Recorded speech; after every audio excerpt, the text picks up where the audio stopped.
찬송가 336장 함께 찬송하겠습니다.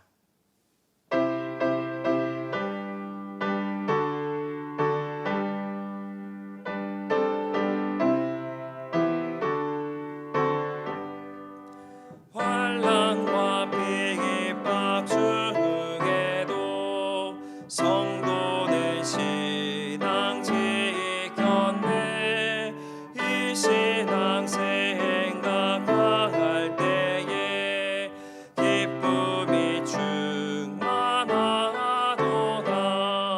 성도의 신앙 따라서 죽도록 충성하겠네. 옥중에 매인 성도나 양심은 자유 얻었네. 우리도 고난 받으면 죽어도 영광 되도다. 성도의 신앙 따라서 죽도록 충성하겠네. 성도의 신앙 본받아 원수도 사랑하겠네. 인자한 언어 행실로 이 신앙 전파하리라. 성도의 신앙 따라서 죽도록 충성하겠네.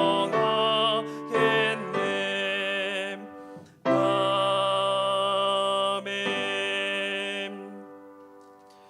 찬송가 358장 힘차게 박수하시면서 함께 찬송하겠습니다.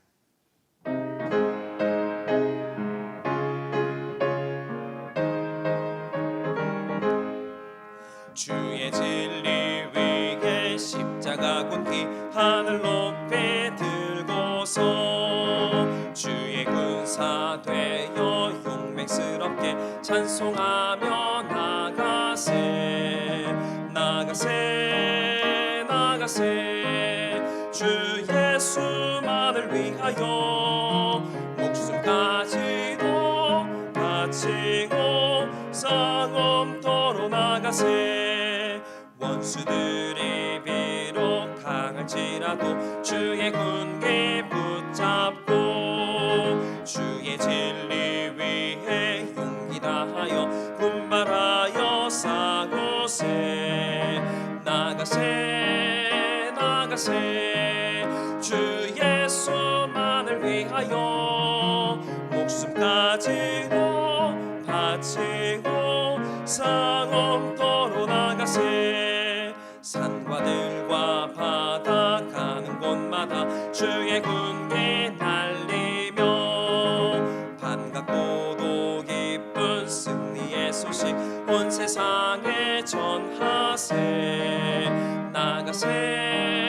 나가세 주 예수만을 위하여 목숨까지도 바치고 싸움터로 나가세.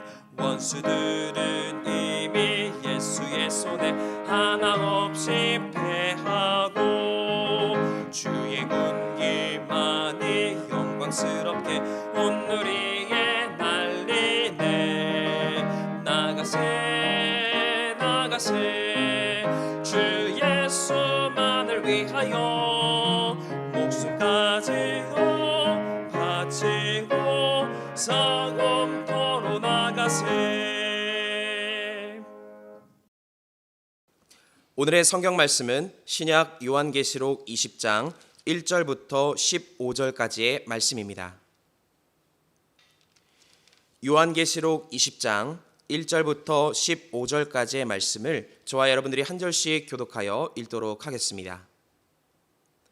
또 내가 보매 천사가 무저갱의 열쇠와 큰 쇠사슬을 그의 손에 가지고 하늘로부터 내려와서 용을 잡으니 곧 옛 뱀이요 마귀요 사탄이라 잡아서 천년 동안 결박하여 무저갱에 던져넣고 잠그고 그 위에 임봉하여 천년이 차도록 다시는 만국을 미혹하지 못하게 하였는데 그 후에는 반드시 잠깐 노일이라.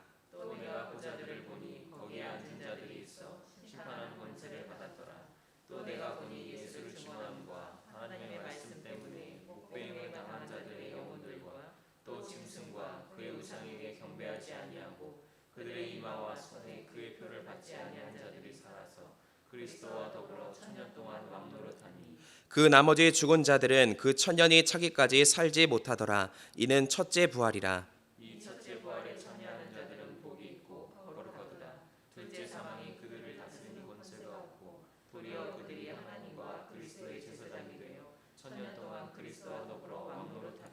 천년이 참에 사탄이 그 옥에서 놓여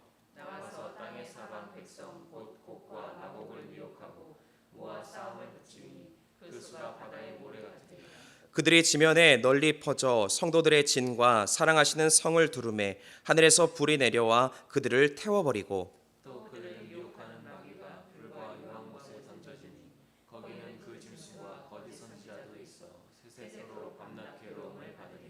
또 내가 크고 흰 보좌와 그 위에 앉으신 이를 보니 땅과 하늘이 그 앞에서 피하여 간데 없더라.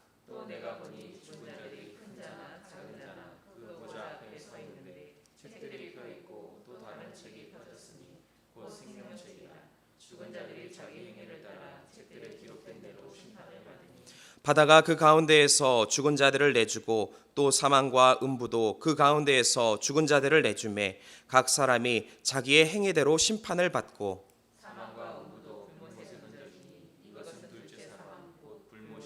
함께 읽겠습니다. 누구든지 생명책에 기록되지 못한 자는 불못에 던져지더라.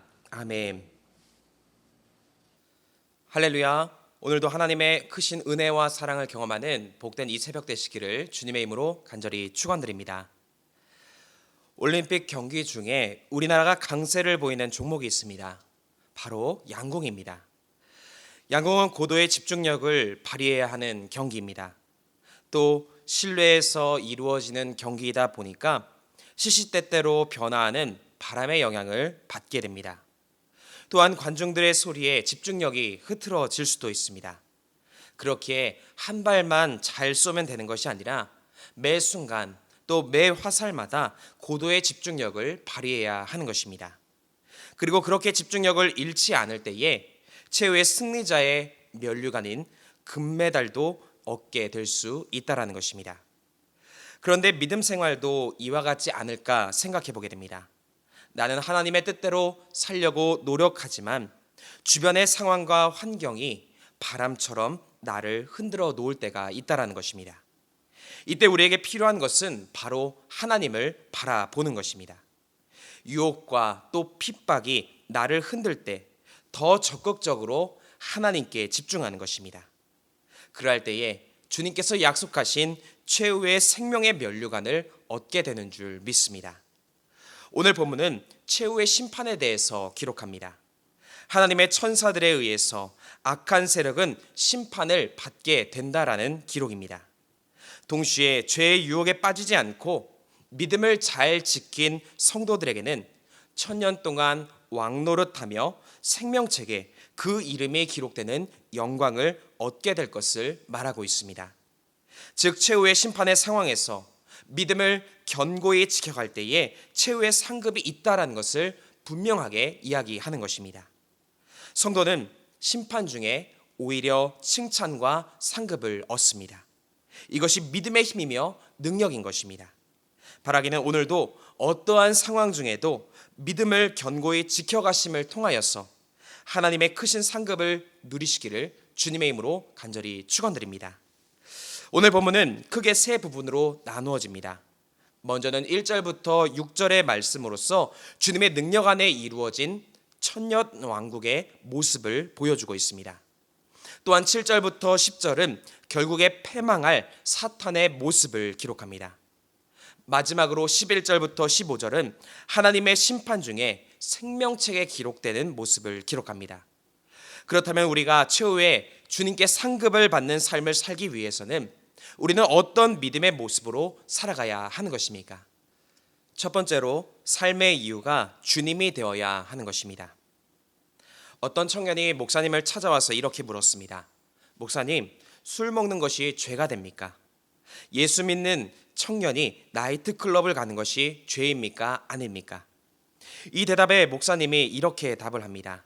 그 질문이 참 묘하군요. 이것은 마치 교수님 어떻게 하면 F학점을 안 맞을 수 있나요? 라고 질문하는 것과 마찬가지입니다. 만약 지혜로운 학생이라면 교수님 어떻게 하면 A학점을 받을 수 있을까요? 라고 물어야 하지 않겠습니까? 마찬가지입니다. 어떻게 하면 하나님께서 화내지 않으실까? 어떻게 하면 죄를 범하지 않는 삶을 살까라는 생각에서 머무는 것이 아니라 어떻게 하면 하나님을 더 기쁘시게 할까? 어떻게 하면 더 많은 열매를 맺으며 살 수 있을까라는 이러한 믿음 속에 하나님께 진정으로 칭찬받는 삶을 살게 될 것이다 라고 대답을 했다라는 것입니다. 이처럼 우리는 삶의 목적과 이유를 분명히 해야 합니다. 그리고 삶의 이유가 주님이 되어야 하는 것이고 또 주님을 기쁘시게 하는 삶을 살아가야 하는 것입니다. 오늘 본문 4절은 기록합니다. 또 내가 보좌들을 보니 거기에 앉은 자들이 있어 심판하는 권세를 받았더라. 또 내가 보니 예수를 증언함과 하나님의 말씀 때문에 목배임을 당한 자들의 영혼들과 또 짐승과 그의 우상에게 경배하지 아니하고 그들의 이마와 손에 그의 표를 받지 아니한 자들이 살아서 그리스도와 더불어 1000년 동안 왕노릇하니. 당시 믿음을 지키던 사람들이 있었습니다.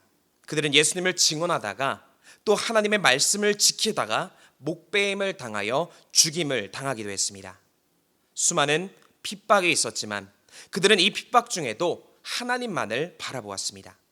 왜 그들은 이런 고통을 당한 것입니까? 바로 삶의 목적과 이유가 분명했기 때문인 것입니다. 어떻게 하면 하나님을 더 기쁘시게 할까에 초점을 맞추었기 때문입니다. 그렇기에 하나님이 기뻐하시지 않는 우상 숭배와 죄된 행실로부터 멀어지는 삶을 살게 된 것입니다. 뿐만 아니라 이런 믿음의 모습 속에 하나님께서 기뻐하셨고 그리스도와 더불어 1000년 동안 왕노릇하는 권세를 약속해 주셨던 것입니다. 오늘도 우리는 무엇을 기쁘게 할 것인가에 대한 고민을 가지고 살아갑니다. 나의 기쁨과 만족을 위한 삶을 살 것인가? 또한 세상의 기준과 세상의 기쁨을 따라갈 것인가? 아니면 하나님께 기쁨을 드리는 삶을 살아갈 것인가? 물론 하나님을 기쁘시게 하는 삶을 살아가는 것은 결코 쉽지 않습니다.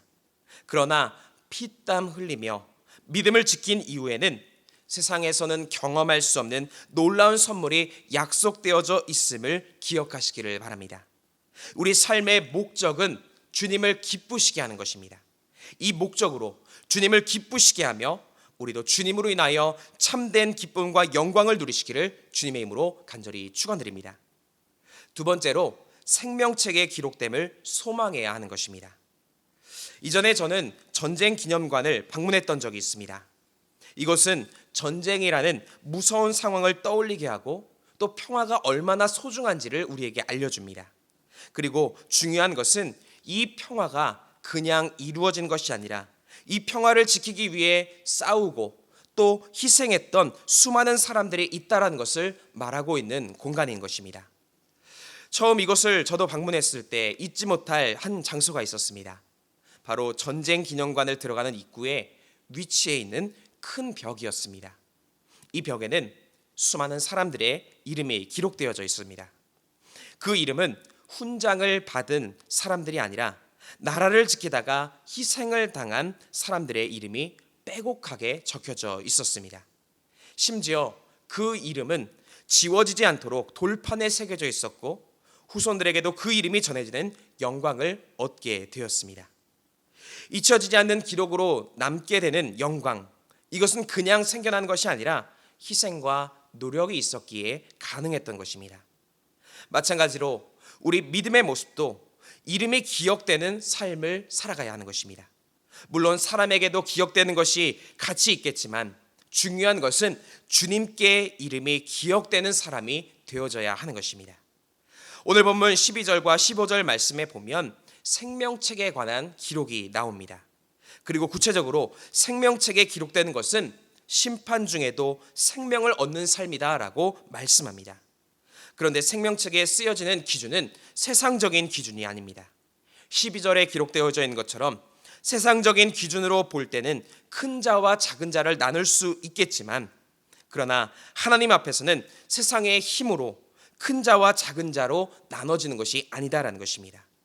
비록 세상에서는 그 힘이 연약하다 할지라도 주님 앞에서 어떤 모습으로 살아가는가가 더 중요한 것입니다. 즉 생명책에 기록될 만한 희생과 헌신의 모습을 가지고 살아갔는지가 더 중요하다라는 것입니다. 그러한 의미에서 나는 지금 주님께 기억될 만한 헌신과 희생의 믿음으로 살아가고 있는지를 점검해 보시기를 바랍니다. 구약성경 역대상 4장 9절과 10절에는 야베스라는 사람의 이름이 기록되어져 있습니다. 그 이름은 성경에서 이곳에만 기록이 되어 있습니다. 그가 권세와 힘을 가진 사람이었기에 기록되는 것이 아닙니다. 그는 큰 고통 중에 태어났고 연약한 삶의 모습으로 살아갔습니다. 하지만 그는 어려운 중에도 믿음을 지키며 살아갔습니다. 그는 이런 고백을 합니다. 주께서 내게 복을 주시려거든 나의 지역을 넓히시고 주의 손으로 나를 도우사 나를 환난을 벗으나 내게 근심이 없게 하옵소서. 어려운 환경 중에도 그는 세상의 힘을 의지한 것이 아니라 꿋꿋이 하나님을 바라보았던 것입니다. 그리고 하나님을 믿는 그 믿음 안에서 당장에는 이루어질 수 없을 것 같은 소망을 가지고 살아갔습니다. 그러한 결과로서 그는 하나님께 응답을 받을 수 있었고 위기를 넘어서는 힘도 얻으며 또 뿐만 아니라 성경에 기록되는 영광도 누릴 수 있었다는 것입니다. 오늘 우리도 환경이 연약해도 믿음으로 주님을 바라볼 때 생명책에 기록되는 은혜를 충분히 누릴 수 있습니다. 바라기는 하나님께 기억되는 믿음으로 최후의 승리의 면류관을 얻으시고 생명책에 기록되는 은혜를 누리시기를 주의 이름으로 간절히 축원드립니다. 끝으로 하나님 앞에서 살아가고 있다는 것을 늘 기억해야 하는 것입니다. 코람데오라는 말이 있습니다. 주님 앞에서라는 뜻입니다. 즉 늘 주님 앞에서 살아가는 것처럼 매 순간을 거룩하게 또 성실하게 살아가야 한다는 것을 말하는 것입니다. 사람들에게 잘 보이기 위해서 또 있어 보이거나 또 없어 보이지 않기 위해서가 아니라 하나님이라면 지금 나를 어떻게 바라보실까에 초점을 맞추며 살아가는 것입니다. 최근 우리는 온라인으로 예배를 드려야만 하는 어쩔 수 없는 상황 속에 있습니다. 온라인으로 예배를 드리는 것, 과정과 방법은 간단할 수도 있겠지만 이 예배에 참여하는 것은 결코 쉽지도 않고 또 간단하지도 않습니다. 예배하는 동안 수많은 주변의 방해와 유혹을 이겨내야 하는 것이고 어떻게 보면 대면하여 예배를 드릴 때보다 훨씬 더 어려울 때도 있는 것 같습니다. 이때 필요한 것이 바로 주님 앞에서의 모습이 아닐까 생각해 보게 됩니다. 지금 컴퓨터나 또 휴대폰 앞에서 혼자 앉아 있는 것 같지만 결국 혼자가 아니라 지금 이 순간에도 하나님 앞에서 내가 예배하고 있음을 기억해야 하는 것입니다. 오늘 본문에도 믿음을 지키기 위해서 꼭 필요한 것을 말합니다. 본문 12절 하반절은 기록합니다. 곧 생명책이라 죽은 자들이 자기 행위를 따라 책들에 기록된 대로 심판을 받으니. 또한 13절 하반절에도 각 사람이 자기의 행위대로 심판을 받았다라는 것을 기록합니다. 즉 주님은 우리의 행위를 바라보신다라는 것입니다. 물론 심판하시기 위해서 주님께서 우리를 지켜보시는 것은 아닙니다. 오히려 잘했다 칭찬해 주시기 위해서 또 영원한 생명책에 우리를 기록해 주시기 위해서 나를 바라봐주고 계시다라는 것입니다. 미켈란젤로는 역사상 최고의 예술가로 꼽힙니다. 사람들은 그를 천재라고 부르며 천부적으로 타고난 재능이 있다라고 이야기를 합니다.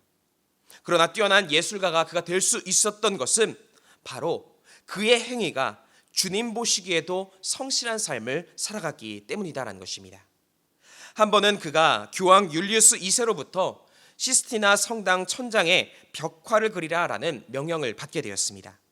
그는 혼신의 힘을 다하여서 천장에 그림을 그려갔습니다. 무려 4년이라는 시간 동안 항상 누운 채로 그림을 그려야만 했습니다. 이 과정에서 그는 시력이 약화되었고 기력도 크게 소진이 되었습니다.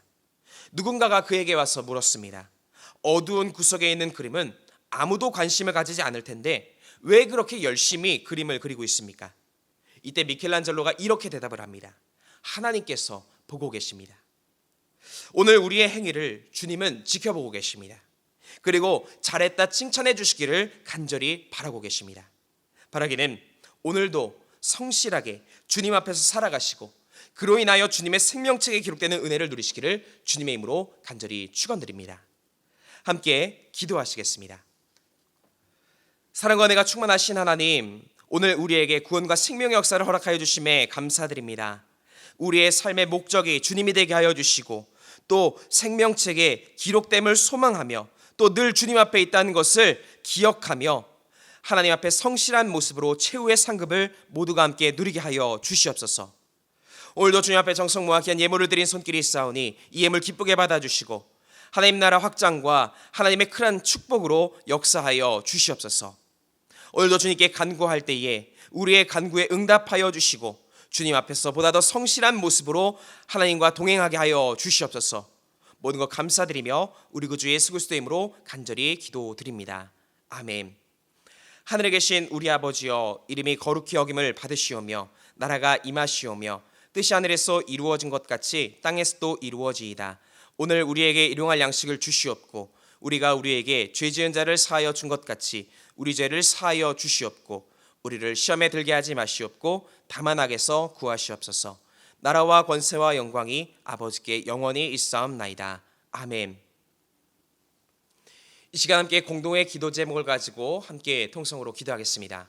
먼저 주신 말씀에 의지하여 함께 기도하겠습니다.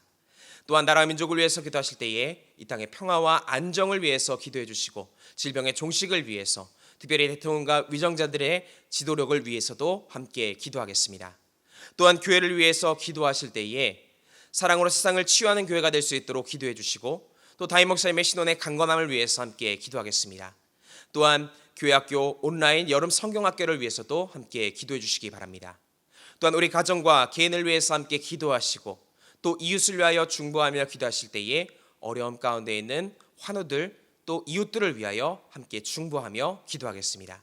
이 시간 함께 기도하겠습니다.